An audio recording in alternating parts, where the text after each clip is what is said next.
StoryTime. Thank you for joining. Okay, so about 2-3 years ago, I had this confused patient.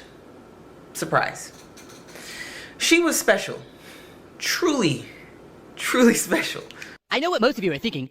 So, of course, I went ahead and I introduced myself to all of my patients, and I come to her room and I have to say what's up to the sitter and let them know what my extension is and yada, yada, yada. The sitter is someone that you need for a patient who is so confused and so impulsive to the point where they are at risk for hurting themselves and someone else and causing the facility to get a lawsuit. So, sitters, I love y'all. So, the report that I had gotten about her from the night before was that she was absolutely batshit mushrooms crazy. She was ripping out IVs. She was pulling off the monitors, like off of her chest. She was climbing out of the bed. And what sucks about confused patients is when they're confused and they have the strength to get up and do shit. Taki mushrooms. It's better for you to be confused and immobile, because then you could just talk about all the stuff that you want to do. Talk about the people that you're seeing that aren't there, but you can't do anything about it. That's less of an issue for us. But she could get up. She had the strength. We probably needed 2 sitters in there for real. Anyways. Now, the reason why she was that crazy at night and not quite as impulsive during the day is because of the disease called sundowning. That typically happens in patients with dementia and Alzheimer's because it's just a progressively mentally disintegrating disease. And what happens with sundowning is as the sun goes down, you become more and more confused, aggressive, impulsive, and combative. And that sucks. Because as the sun comes up, you become more pleasant. You might still be confused, but pleasantly confused. I had a little bit of a mix. And I think it's because of just how advanced her dementia and her Alzheimer's was.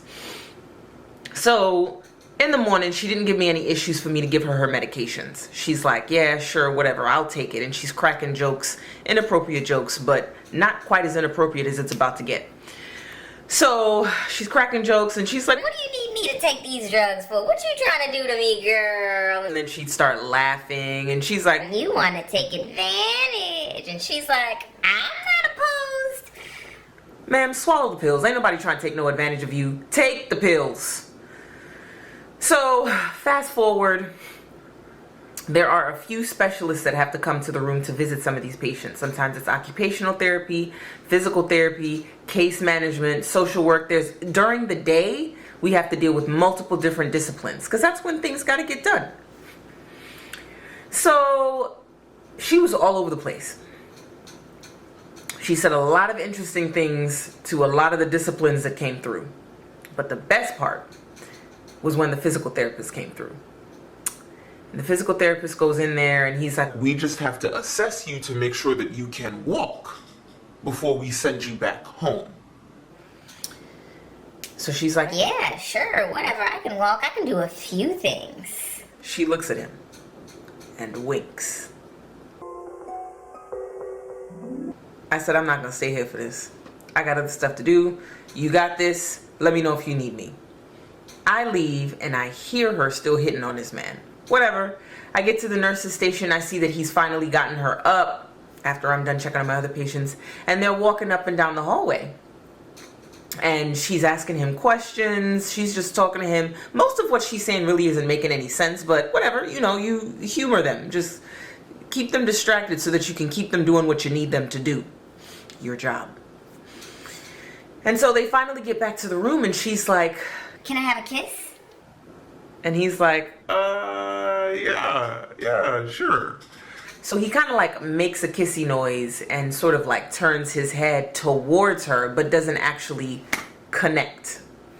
And she's like, that wasn't a real kiss. You didn't kiss me. Now, these are the moments in which I question their level of confusion, because she says exactly this. You just turned your head. You want me to think you kissed me, but you didn't.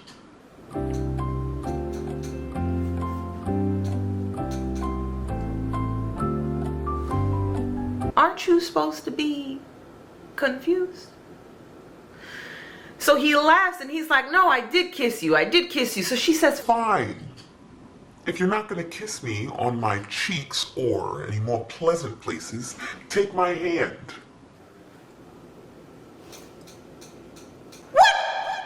ma'am, get in the bed. So he takes her hand, and then of course his skin, they don't connect. Obviously his lips don't meet with the hand on her skin. It's just, we're in the hospital. Nobody really wants to actually touch another sick person. We don't want to do it. We're just here to do our job. Like, we're not trying to take anything home with us, all right? The physical therapist is just there to do his job. He doesn't really know what you got going on, girl. And so she says to him, Okay, fine. If you're not going to give me what I want now, I'll get it later. I always do.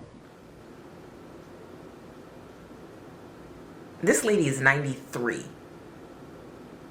93. 93. I said, this lady is tripping. So he comes out cracking up, cracking jokes, he leaves. I get the order to discharge the patient, send her back home. So with these kinds of patients, obviously she doesn't drive. We have to arrange for transport. So the case manager, social worker, they're reaching out to me back and forth, letting me know what they got going on, what her situation is, and how she's gonna get back home, who's gonna take care of her, yada, yada, yada.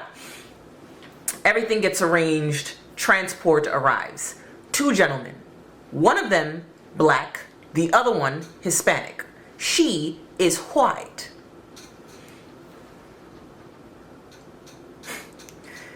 They go into the room. They introduce themselves. She's still cracking jokes. She don't know what she's saying. I don't know what she's saying.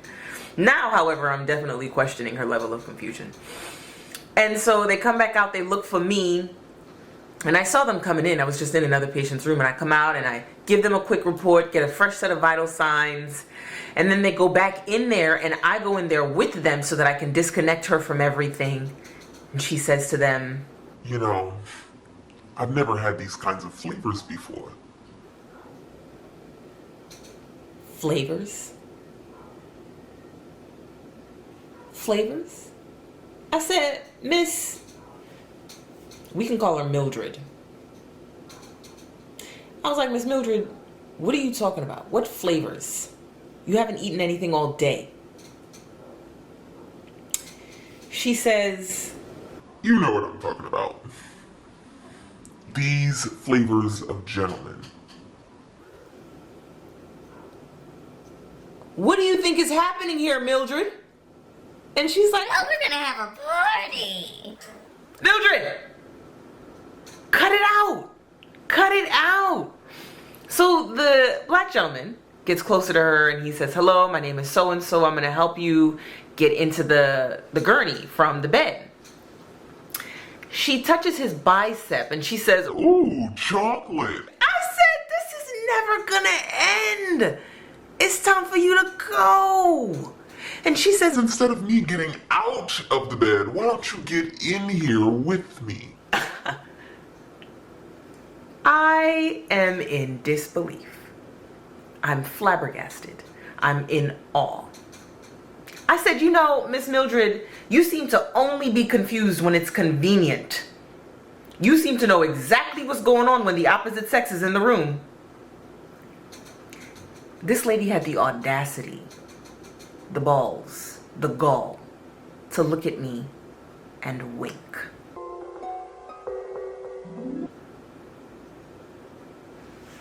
She winked. What am I supposed to do with that? She winked. Now the sitter was an older guy, okay? So she clearly, she was clearly a cougar, okay? Because she wasn't hitting on the sitter at all. At all. The sitter was probably somewhere around maybe like between 68 and 73. She wanted the younger ones. Hello YouTubers and welcome to my channel. Today I'm going to give you the top 5 reasons why I date younger men. One, and the most important reason, it's the sex. Some things just never go away. Like certain parts of your personality and your character never disappear. She hit on these men, I'm sure, like the entire time it took to get her off of the bed and into the gurney, hitting on them. One inappropriate comment after the other. The final one, the one in which she said, the one that left her mouth prior to them finally wheeling her off the unit. She said, You know, I heard a lot of good things about your size. his what? I said, Miss Mildred, I can't believe you said that. She said, yes, you can. You can believe it. I'm sure you know what I'm talking about. It's time for you to go. It's time. Go. Just go. Whoever your home health nurse is, they're gonna have a field day. Goodbye.